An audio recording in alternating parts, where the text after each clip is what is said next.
Hello दोस्तों, welcome back to वाणिज्य गुरु। दोस्तों, आज की इस वीडियो में मैं आपके साथ शेयर करने वाला हूं 11th अकाउंटेंसी में बिल ऑफ एक्सचेंज से जुड़े क्वेश्चन हम किस तरह से सॉल्व करेंगे।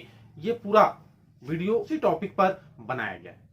विनिमय विपत्र में अलग अलग कंडीशन होते हैं। कहीं पर जो लेखक होता है वो पेमेंट स्वयं प्राप्त करता है, कई बार उसके द्वारा विपत्र को किसी दूसरे व्यक्ति के नाम पर ट्रांसफर कर दिया जाता है, बेचान कर दिया जाता है, और बैंक से बट्टे पर भी वो भुना सकता है। तो ये सारे केस हम एक प्रश्न में आपको बताने जा रहे हैं कि अगर पर्टिकुलर कोई एक प्रश्न अगर हम उठाकर देखें जिसमें ये सारे केस आ जाए और आपको एक ही प्रश्न में पूरा बिल ऑफ एक्सचेंज समझ में आ जाए, तो उसके लिए ये वीडियो बहुत ही आपके लिए यूजफुल होने वाला है। तो वीडियो को अंत तक जरूर देखें। चलिए वीडियो शुरू करते हैं। सबसे पहले मैं आपको क्वेश्चन पढ़कर सुनाता हूं कि क्वेश्चन में क्या लिखा हुआ है।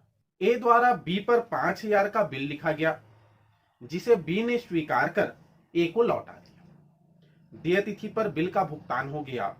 निम्न परिस्थितियों में ए की पुस्तकों में क्या प्रविष्टियां की जाएंगी। पहला कंडीशन है, यदि ए देय तिथि तक विपत्र अपने पास रखता है और उसका भुगतान प्राप्त करता है। दूसरा, यदि ए इसे 4,800 रुपए में बैंक से बट्टे पर भुना ले। तीसरा, यदि ए इसे अपने ऋण के भुगतान में सी को बेचान कर दे। या चौथा, यदि ए इस बिल को संग्रहार्थ बैंक भेज दे। कि यहां पर 4 कंडीशन दिया हुआ है, आपको चारों कंडीशन की जनरल एंट्री करनी है।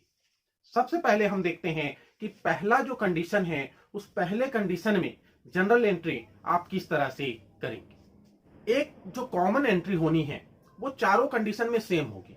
जो पहली एंट्री होगी वो चारों कंडीशन में, चाहे विपत्र ए अपने पास रखे, बैंक में जमा करा दे, है ना, या सी को दे दे, सारे कंडीशन में पहली जनरल एंट्री सेम होगी। वो क्या होगी? वो जनरल एंट्री होगी, प्राप्य विपत्र खाता डेबिट बी से विपत्र की स्वीकृति प्राप्त करने पर 5,000 रुपए की ये जो जनरल एंट्री होगी ये चारों कंडीशन में सेम होगी, चाहे विपत्र किसी के पास भी जाए। वो बात की बात है, पहले तो विपत्र की स्वीकृति मिलेगी, एक्सेप्ट करेगा बी, तब ये जनरल एंट्री होगी। बी एक्सेप्ट करेगा और एक्सेप्ट करने के बाद ए को दे देगा। जब ए को वो विपत्र मिलेगा तो प्राप्य विपत्र खाता डेबिट करेगा और देने वाला चूंकि बी है इसलिए बी के खाते को क्रेडिट करेगा।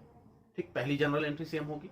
अब सेकेंड जो जनरल एंट्री होनी है वो सेकेंड जनरल एंट्री अलग अलग कंडीशन में अलग अलग प्रकार से करेंगे। जैसे पहला कंडीशन है कि विपत्र को ए अपने पास रखता है और जो भी विपत्र की देय तिथि है 2 माह 3 माह 4 माह बाद, उस डेट में विपत्र का पैसा ए को मिल जाता है।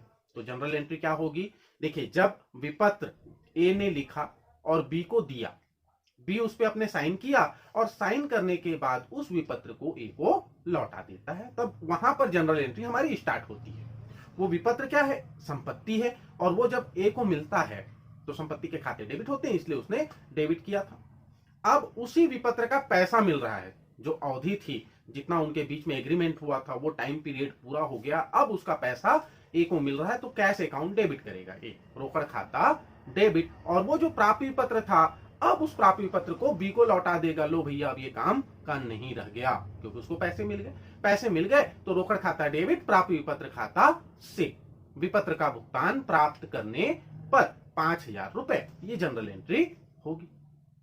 फिर सेकंड कंडीशन क्या कहता है? सेकंड कंडीशन कहता है कि अगर ए ने उस विपत्र को बैंक से 4,800 रुपए में भुना लिया का, अब यहां क्या मतलब हुआ कि देखो, मान लो 3 महीने का टाइम था, हो सकता है 3 महीने से पहले ए को पैसे की जरूरत पड़ गई। अब ए को जब पैसे की जरूरत पड़ी तो उसने क्या किया? उस विपत्र को बैंक में जमा करा दिया, और बैंक से उसके बदले में 5,000 का विपत्र था, उसको 4,800 रुपए मिले। 200 रुपए बैंक ने डिस्काउंट काट लिया, बट्टा काट लिया। तो अब जनरल एंट्री क्या होगी? पैसा तो मिल रहा है, बैंक खाता डेबिट होगा क्योंकि बैंक में डायरेक्ट जमा हो गया उसके खाते में। बैंक खाता डेबिट प्राप्य विपत्र खाता से, क्योंकि उस विपत्र को उसने उठा के बैंक में जमा करा दिया, तभी तो बैंक पैसा देगी। अब बैंक उसको पैसा क्यों दे रही है? बैंक उसको पैसा इसलिए दे रही है कि जब वो टाइम, जो अवधि है उनके बीच का, जो ड्यू डेट है, वो जब आएगा तो ड्यू डेट में अब पैसे किसे मिलेंगे? बैंक को मिलेंगे। और उसने जो पैसा दिया है, ठीक है, 4,800, लेकिन बैंक को मिलेगा कितना? 5,000 रुपए। ये 200 रुपए जो है वो उसका प्रॉफिट होगा, इसलिए वो इसको समय से पहले पैसा दे रहा है। तो जनरल एंट्री हो जाएगी। क्या जनरल एंट्री होगी? जनरल एंट्री होगी बैंक खाता डेबिट 4800 बट्टा खाता डेबिट 200 प्राप्य विपत्र खाता से 5000 रुपए।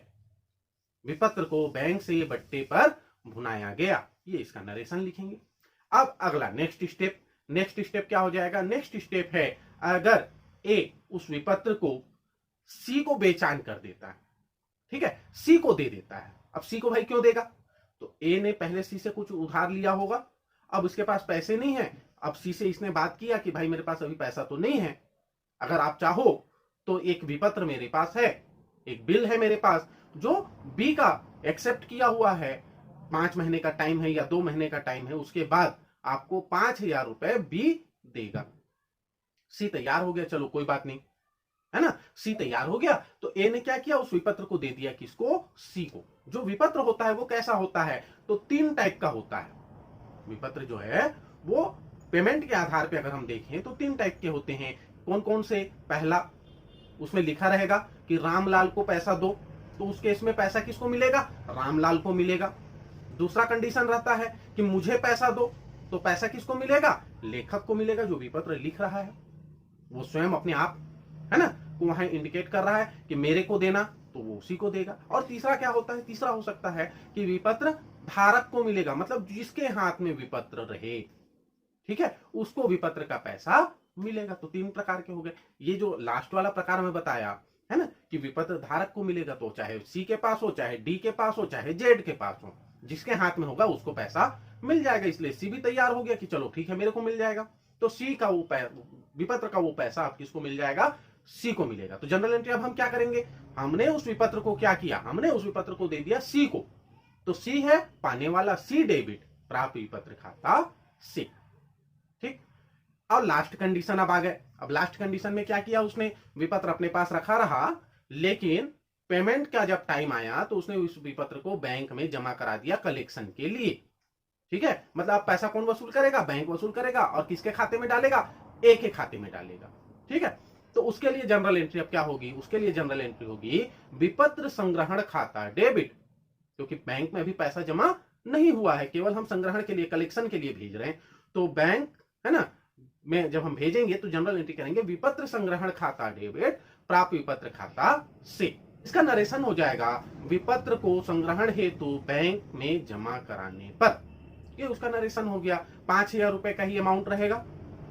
अब ये 4 कंडीशन थे और चारों कंडीशन में हमने जनरल एंट्री कर ली। अब इसमें आप कॉमन चीज देखेंगे, अगर कॉमन चीज आप इसमें खोजेंगे तो कॉमन चीज ये है कि चारों में क्या हुआ है? प्राप्त विपत्र खाता क्रेडिट हुआ है, क्योंकि चारों कंडीशन में प्राप्त विपत्र ए किसी न किसी को दे रहा है, चाहे वो बी को दे पेमेंट के बदले में, चाहे बैंक को दे, ठीक, चाहे सी को दे, या विपत्र बैंक में जमा करा दे कलेक्शन के लिए। तो चारों कंडीशन में विपत्र खाता क्रेडिट होगा। अब इसका मतलब ये नहीं है कि क्रेडिट हो रहा है तो देय विपत्र हो जाए, वो देय विपत्र नहीं होगा, वो प्राप्त विपत्र ही रहेगा, क्योंकि ए के लिए वो विपत्र क्या है? प्राप्त विपत्र है, उसका पैसा ए को मिलना है। तो वो कभी भी देय विपत्र में नहीं बदलेगा। वो देय विपत्र किसके लिए होगा? बी के लिए। ए के लिए तो वो प्राप्त विपत्र ही रहेगा, चाहे वो सी को दे, चाहे बैंक में जमा कराए या खुद पेमेंट ले, वो प्राप्त विपत्र ही लिखेगा। तो ये 4 कंडीशन थे और हमने देखा कि ए कौन है? लेखक है, ठीक है। लेखक की पुस्तकों में चारों कंडीशन में जनरल एंट्री क्या हुई? अलग अलग हुई। इस क्वेश्चन में केवल ए की पुस्तकों में जनरल एंट्री लिखी है ना, इसलिए हमने केवल ए की पुस्तकों में आपको जनरल एंट्री बताई। लेकिन एक मजेदार बात यह है, चलिए करके देखते हैं कि अगर यही जनरल एंट्री बी की पुस्तकों में करनी पड़ती तो कैसे होती। पहली एंट्री क्या होती? जब वो विपत्र एक्सेप्ट करता, स्वीकार करता, अपने साइन करता और साइन करके ए को लौटा देता, तो जनरल एंट्री वो करता ए डेबिट, क्योंकि ए पाने वाला है, ए डेबिट देय विपत्र खाता से, क्योंकि उसके लिए विपत्र क्या हो गया? देय विपत्र हो गया, उसका पैसा उसको देना है, तो देय विपत्र खाता क्रेडिट करता वो, ठीक। अब मान लो 3 महीने का समय है, तो 3 महीने तक बी फुर्सत है, उसको कोई टेंशन नहीं है। 3 महीने का समय जब पूरा होगा, 3 दिन उसको और अनुग्रह दिवस के मिलेंगे, उसके बाद उसको पैसा देना है। तो उस डेट में जब उसको पैसा देना है ना, तो उस डेट में फिर वो जनरल एंट्री करेगा। क्या जनरल एंट्री करेगा? वो जनरल एंट्री करेगा देय विपत्र खाता डेबिट रोकड़ खाता से। देय विपत्र खाता क्या करेगा? डेबिट करेगा, क्योंकि वो विपत्र उसके पास वापस आ रहा है। और रोकड़ खाता क्रेडिट करेगा, क्योंकि पेमेंट उसको करना है। अब यहां मजेदार केस ये है कि चाहे वो पेमेंट ए को करे, चाहे वो पेमेंट बैंक में जमा कराए, या चाहे वो पेमेंट सी को करे, जनरल एंट्री यही होगी, उसके में चेंज नहीं आएगा, क्योंकि वो विपत्र ले रहा है और पैसा दे रहा है। चाहे सी पैसा पाए, चाहे डी पाए, चाहे जेड पाए, उससे उसको कोई मतलब नहीं है। तो जनरल एंट्री उसके में दो ही होगी, एक स्वीकार करने की और दूसरा पेमेंट करने की। वैसे इस प्रश्न में ये नहीं पूछा गया था, फिर भी आपकी जानकारी के लिए, आपको समझाने के लिए हमने ये जनरल एंट्री यहाँ पर आपको बता दी। उम्मीद करता हूं ये क्वेश्चन आपको अच्छे से समझ में आ गया होगा और चारों कंडीशन में जनरल एंट्री किस तरह से करेंगे ये भी आप अच्छे से समझ गए होंगे। अभी बीच में कुछ दिन आपके कुछ क्वेश्चन गैप हुए, आपके लिए वीडियो नहीं बना पाया, लेकिन अब कंटिन्यू आपके लिए वीडियो प्रोवाइड किया जाएगा। आप जुड़े रहे चैनल के साथ। ऐसे और भी बिल ऑफ एक्सचेंज से रिलेटेड बहुत सारे क्वेश्चन आपको हम सॉल्व करा के देंगे। इसके अलावा बाकी बचे हुए जो चैप्टर है फाइनेंस अकाउंट का है या ईरर से संबंधित है, वो सारे चैप्टर आपको सॉल्व करा के दिया जाएगा। अगर आपको अभी तक या पुराने किसी चैप्टर में कोई दिक्कत हो या आने वाले किसी चैप्टर से रिलेटेड कोई आपके मन में सवाल हो तो कमेंट करके जरूर बताइए, उस पर भी हम आपको वीडियो देंगे। वीडियो में अंत तक बने रहने के लिए आपका धन्यवाद। जय हिंद, जय